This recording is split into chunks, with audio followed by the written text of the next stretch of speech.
अब रुक करते हैं डेरा गाजी खान का, जहां एबीसी न्यूज के ब्यूरो चीफ गुलाम यासीन राही की रिपोर्ट के मुताबिक डिस्ट्रिक्ट इमरजेंसी रिस्पांस कमेटी डेरा गाजी खान का इजलास कमेटी रूम में मुनक्किद हुआ। इजलास में डेंगू और खसरा बचाव और कंट्रोल सरगर्मियों का जायजा लिया गया। कायम मकाम डिप्टी कमिश्नर नोमान फारूक तारड़ ने इजलास की सदारत की। जिला भर में इंसदाद डेंगू और खसरा के लिए तमाम वसाइल बरोकार लाने का फैसला।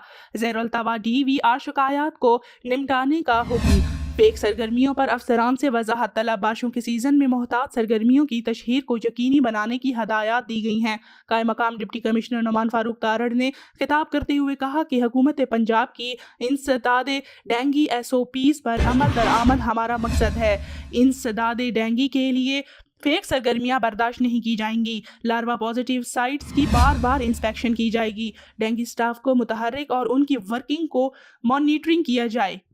नोमान फारूक तारड़ ने कन्फर्म मरीजों की केस हिस्ट्री, इलाज मालजा पर कड़ी निगाह रखने का हुक्म देते हुए कहा कि जिला भर के खसरा मरीजों के इलाज मालजा, डॉगो स्नैक बाइट्स की दस्तयाब मेडिसिन की तफसीलात भी फराहम की जाएं। इजलास में CEO डॉक्टर इदरीस लगारी ने इंसदाद डेंगू परफॉर्मेंस पर ब्रीफिंग दी। इजलास में डॉक्टर कामरान असगर भुट्टा, डॉक्टर तहसीन, हुमा मेहदी लगारी, आज़ादार हुसैन, अमीर हमजा समेत तमाम महकमों के अफसरान शरीक थे।